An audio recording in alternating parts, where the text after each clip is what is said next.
Hello and welcome to my second hack, part 1. In this hack, we're going to analyze vulnerability tools and exploitation tools.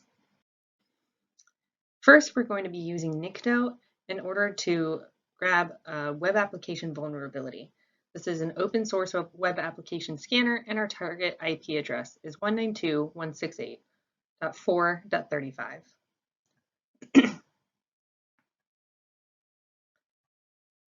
By running the Nikto command against the Kioptrix 2 machine, which is our target machine, you can see that it's vulnerable against cross-site scripting, outdated host patching, and cross-site tracing.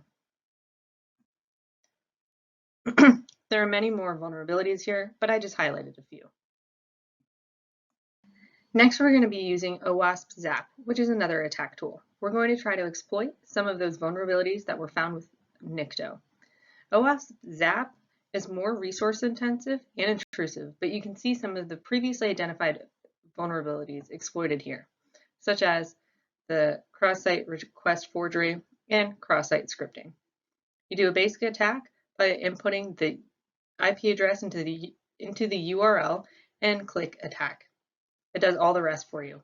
You can analyze the spider, active scan, and all their outputs and results.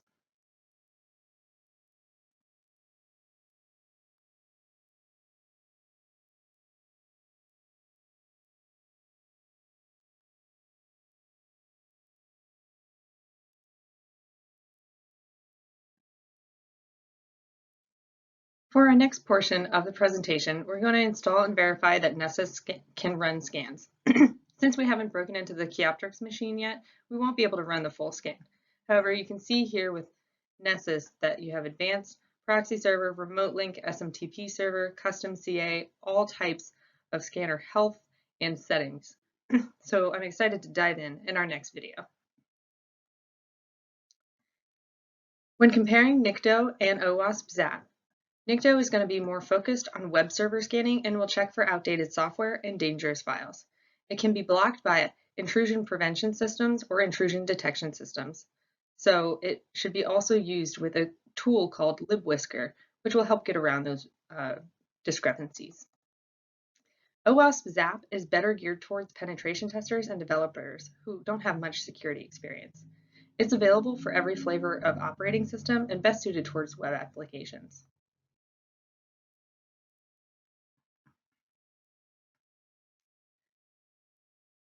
Cross-site request forgery, as we saw in our previous vulnerability scans, can be used with the help of social engineering.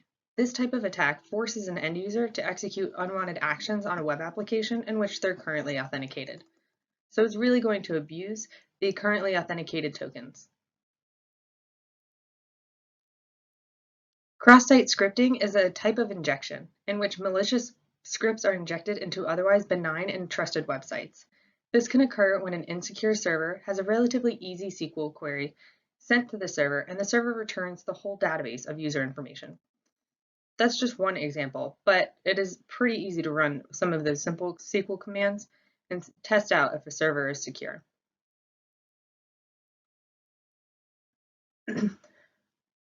Flaw hypothesis methodology occurs when system analysis and penetration techniques in which the specification and documentation for an information system are analyzed to produce a list of hypothetical flaws.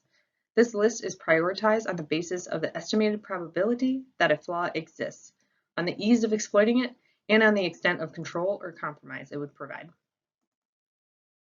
Based off just the port and IP identification, my hypothesis is that the Kioptrix 2 machine is going to have a web application and HTTP vulnerabilities based off port scanning. They'll be easy to exploit because the systems are unpatched and unmanaged.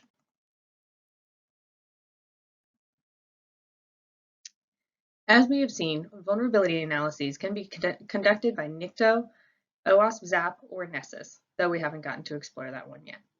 When running the vulnerability scans, we noticed that the Kioptrix machine was vulnerable to cross-site scripting, outdated Apache version, cross-site tracing, HTTP requests, injection, cross-site request forgery, clickjacking, insecure design, software and data integrity failures, and security logging and monitoring failures. From this, we'd assume that the system is highly vulnerable to an attack, and the result of an attack would be very detrimental to the organization. It's practically an open door into the network. When tracing a vulnerability, you'll want to be able to look at the logs and identify where the first point of penetration occurred. From here, you can see any targeted IPs and systems or services that the attacker was going after.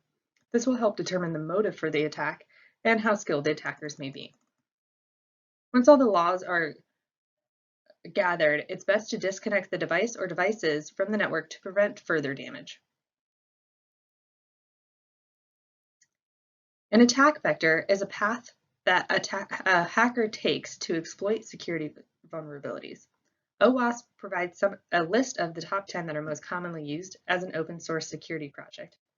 The ones for testing out our vulnerabilities should most likely be SQL injection, sending malicious clickjacking in an email, or attacking a vulnerable port to gain root level access.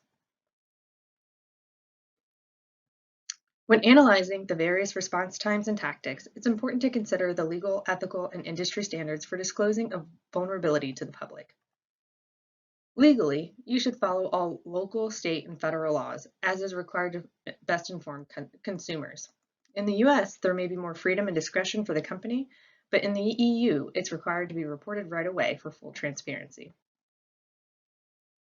Ethically, it should be disclosed as quickly as possible. That will not interfere with resolving the attack, so the company has the time and resources to appropriately respond. If they cannot, it can just create more panic and deplete some available resources. Based on industry standards, it's important to follow that industry's best practice while complying with the law. For instance, in the cybersecurity realm, it needs to be disclosed to the public as soon as possible, but all details don't have to be released until a full investigation is closed, so there's no interference with the law. This is what happened when we saw the Colonial Pipeline attack.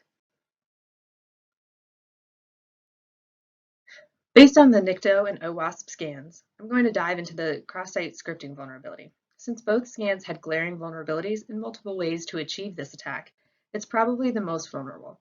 If I had to make an educated guess, I'd say that it's occurring due to insecure design and improper security logging and monitoring failures. This is likely as a result of a lack of appropriate scanning and outdated coding techniques. Fixing these should help resolve the root issue. Thank you so much for your time. I hope you have a wonderful day.